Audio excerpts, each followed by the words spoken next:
Le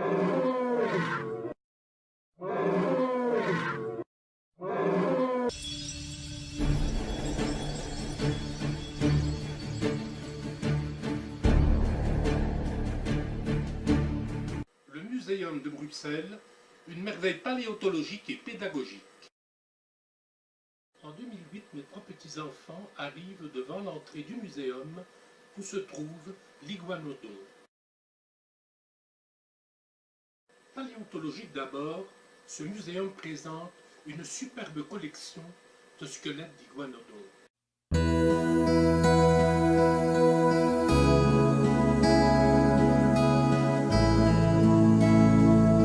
En 1878, à Vernissart, un village belge de la province du Hainaut, des mineurs découvrent de curieuses choses, qu'ils croient d'abord être de l'or.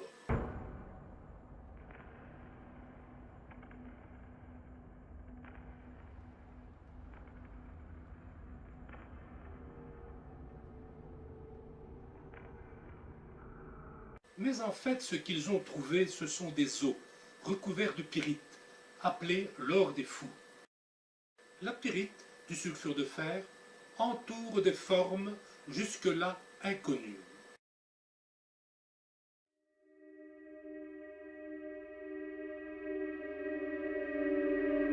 C'est la pyrite qui donne aux dinosaures reconstitués cet aspect métallique doré.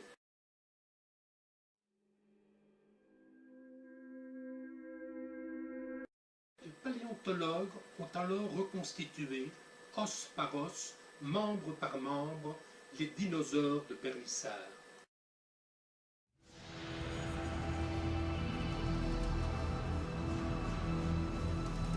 Parmi eux, Louis Dollo, un paléontologue belge d'origine française, connu pour ses travaux sur les dinosaures et pour son hypothèse sur la nature irréversible de l'évolution. Il a établi les principes de la paléobiologie. Sur cette toile, Louis Dollo supervisant le montage de squelettes d'iguanodons vers 1882-1885. Les scientifiques ont pu observer une grande disparité entre les membres antérieurs et postérieurs de l'animal qui possédait une lourde queue. On a alors comparé ces caractéristiques à l'anatomie du kangourou.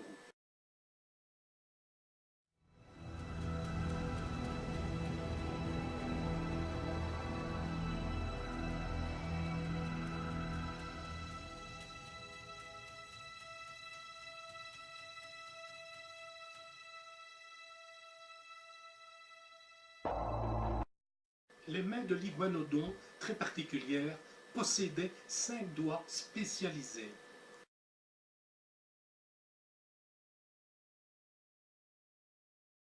Voici l'iguanodon reconstitué en 2007 sur 4 pattes, à côté de la galerie des années 1930 où la station kangourou n'était pas contestée.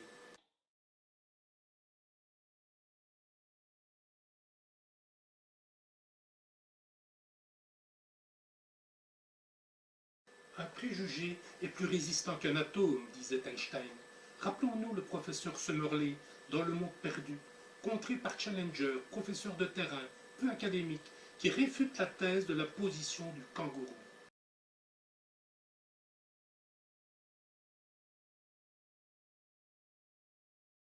Pédagogique partout présent, supporte admirablement bien le paléontologique, avec ce premier stimulus destiné à effrayer quelque peu les plus jeunes. Ce qui, reconnaissons-le, est aussi le but des films à sensation bien connus. Jurassic Park et Le Monde perdu, par exemple. Mais c'est un vrai qui est dans une vraie cage. Non, hein, c'est reconstitué. C'est comme au cinéma. Mais par contre, si tu l'approches et tu vas tout près, tu vas voir, tu vas être surprise.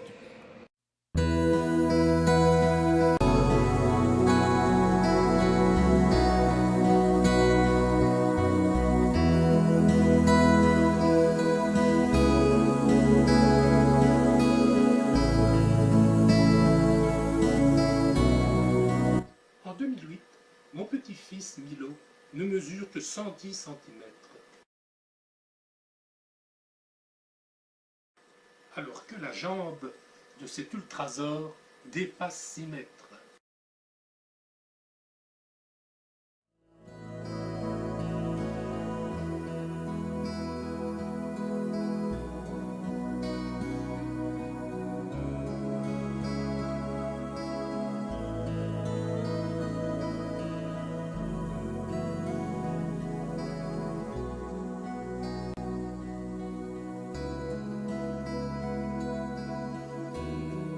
Cette jambe d'ultrasaure appartient au plus gros dinosaure trouvé.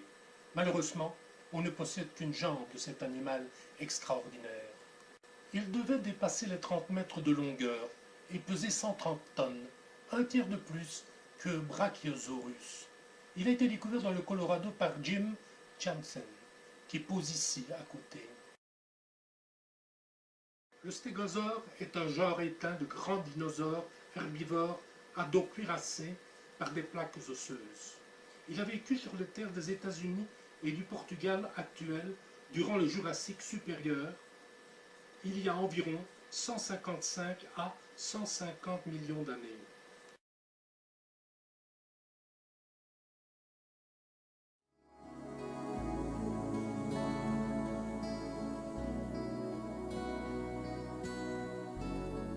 Le Diplodocus est un genre éteint de très grands dinosaures herbivores ayant vécu au Jurassique supérieur il y a environ entre 154 et 152 millions d'années. Il a été découvert dans les États de l'Ouest des États-Unis.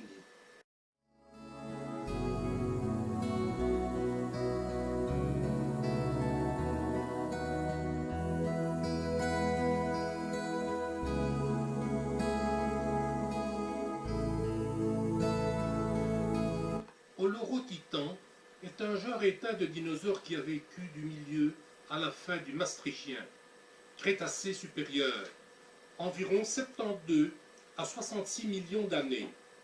La seule espèce connue a été trouvée en 2003 dans l'extrême-orient russe.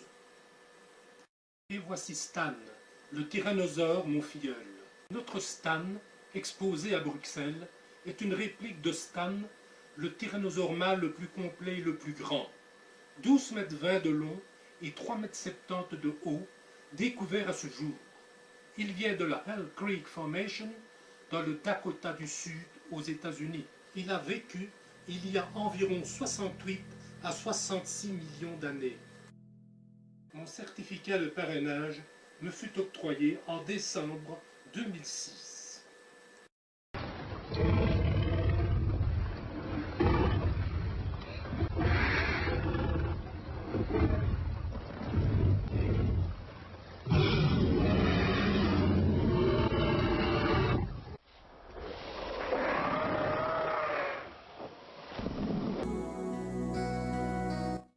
Le Triceratops est un genre éteint célèbre de dinosaures herbivores qui a vécu à la fin du Maastrichtien.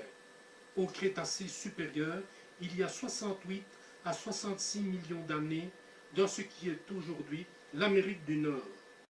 Le Cryolophosaure est un genre de dinosaure carnivore qui vivait dans ce qui est aujourd'hui l'Antarctique il y a 189 à 183 millions d'années, c'est-à-dire au Jurassique inférieur.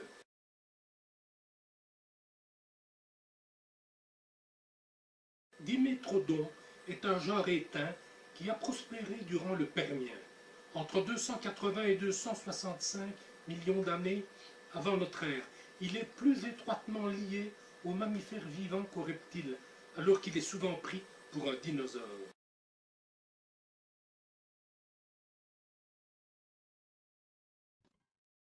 Ankylosaure, un genre éteint de dinosaures herbivores. Des fossiles d'ankylosaures ont été découverts en Amérique du Nord dans les sédiments de la fin du Crétacé supérieur, le Maastrichtien, soit il y a environ entre 72 à 66 millions d'années. C'est un des dinosaures qui a disparu lors de la grande extinction de la fin du Crétacé, survenue il y a environ 66 millions d'années. Qui mange quoi? Qui a fait cette crotte? Qui pond quoi? Tel est le titre de ce nouveau chapitre pédagogique sur les dinosaures de Bruxelles. Qui mange quoi? Si là c'est juste avec. Ah oui, celui-là, je pense. Oui, hein. C'est celui-là, il mange de la viande. Qui a fait cette crotte?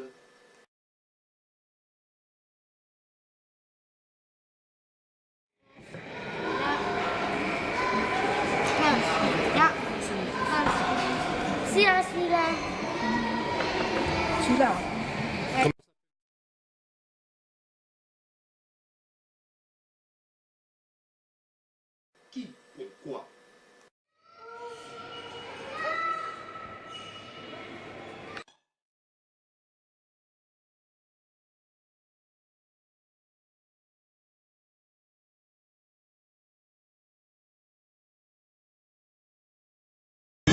l'hiver est leur seul paysage. Ils connaissent et son nom et son âge, et le moindre caillou détaché d'une étoile a pour eux des secrets merveilleux. Et bientôt, par-delà les espaces, par-delà l'horizon qui s'efface, ils iront explorer des planètes nouvelles qui seront nos chemins de demain.